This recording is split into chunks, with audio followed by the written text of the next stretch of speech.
Outrage following a Fox 45 report about what some are calling a double standard when it comes to police protecting students in Baltimore City schools. Should city school police be armed? As Project Baltimore's Chris Papps explains, they are armed when they are protecting the CEO, but not when they're protecting students. Yolanda Pooley is very familiar with Baltimore City Public Schools. She went to city schools, so did her children. Now, her grandchildren are in the system. I was livid. And she's upset with what Project Baltimore just exposed. I was like, how in the God's green earth is she allowed to walk around with armed security? And we can't even have protection for our children in school. Fox 45 first broke the news last week, showing this video from the first day of school. On that day, City School CEO Dr. Sonia Santelises toured classrooms with armed City Schools police officers. Seeing this video upset Pooley because when her son attended Forest Park High School in Northwest Baltimore, she says there was a gun scare. A couple of years ago, Pooley says she got a call from her son saying a student had brought a loaded handgun to school. Me and my other sons, we ran up here just to find out that there was no protection for my son. No one was injured, but Pooley told Fox 45 News there was no immediate protection because the city school's police officer assigned to Forest Park was not armed.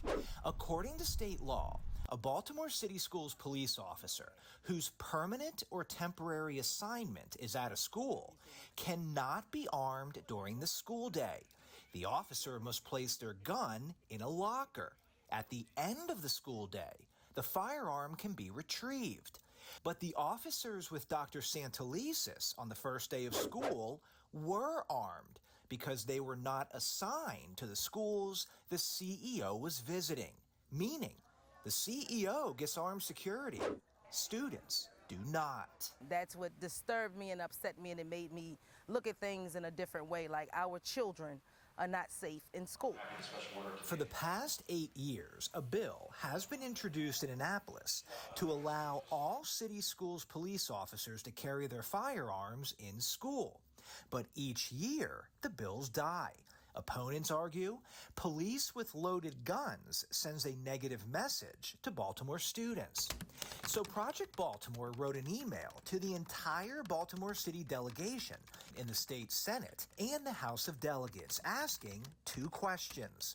First, is it the intent of the current law to provide armed police in schools for the CEO, but not students? And second, do you believe it's acceptable for the CEO of city schools to have armed security in school while students do not receive the same level of protection?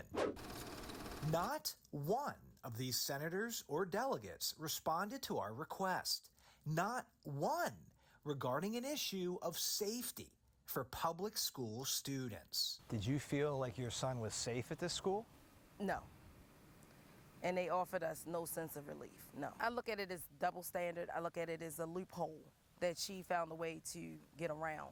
So she's allowed to walk around with armed security, which comes out of our taxpayers' money. But our children are not allowed to be protected in school under our taxpayers' money. What does Governor Wes Moore think about this? Should the CEO of Baltimore City Schools be protected by armed police when students are not? That part of the story, Wednesday. I'm Chris Papps, and this is Project Baltimore. I'm Kai Jackson. Thank you for watching. Here's another video to watch. Also, please take a moment to subscribe to our channel.